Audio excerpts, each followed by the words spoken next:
Angel Reese had another solid game, but there were plenty of factors that cost this guy a winnable game against the Minnesota Lynx. Before getting into the game, congratulations are in order. Angel Reese was named a 2025 WNBA All-Star. She admitted that she didn't really have a good start to the season, which I don't really blame all of it on her. Like, it was her trying to fit into Tyler Marsh's reductionist offense that lessened her role. But she turned her season around in the New York game and earned her spot. Now, I'm not gonna lie, there's some players that were named All-Stars that shouldn't be All-Stars, but Angel's not the person to look at to say, like, she's stealing a spot away from someone else. Like, no, she definitely earned this spot and deserves all the credit. Alright, sir, for the game, the Sky didn't have Camilla, which impacted this game, but this was the Sky's first game since last Sunday, while this was the Lynx's fourth game in the week, and they were coming off a back-to-back, so that impacted the game as well. Both teams had stuff that they were dealing with and just had to play the game in front of them. Anyways, the Sky's early success in this game came because they created a lot of advantages, mainly Angel. There was this one possession where Angel got nice post position on the Visa, which forced Kayla to double and leave Rachel open for three. There was another possession where, because Angel got out in transition, she drew three defenders and created a good look for E-Will over a smaller defender. Then there was another possession where Angel's defensive playmaking started the fast break and allowed Ariel to score over defense that was not set. There were a lot more, but those were some nice possessions. Everything came easy because they created advantages. But after that, everything got harder because they weren't able to consistently create advantages anymore.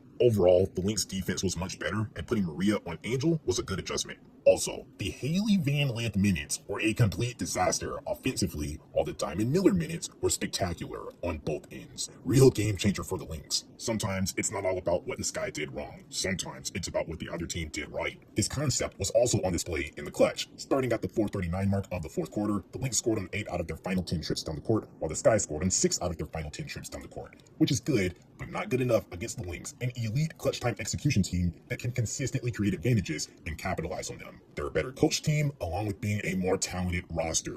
I remember there was a stretch in this game where Angel sat for 2 minutes to close the third quarter, and within a little over a minute, the Sky went from leading by a point to giving up an 8-0 run. So even though the Sky have been keeping games close as of late, it's not really taking away from the fact that the other teams were always in better positions to win those games, because they're just better teams with better players, more playable players, and more reliable game plans. Win or lose, the roster needs an upgrade, so that's why I'm not hyping up moral victories in close games, because they don't show up in the standings. As shown last season, when the Sky played 24 of their games in the clutch and had a losing 8-16 record, which contributed to why they narrowly missed the playoffs. Winning matters, so that's why I'm not hyping up almost winning, because that's just letting Jeff off the hook for creating not just a bad roster, but a roster that's not even built for Angel, it's built for Courtney. Getting Camilla back will help a lot, but that's not going to fix everything, so the pressure is still on Jeff.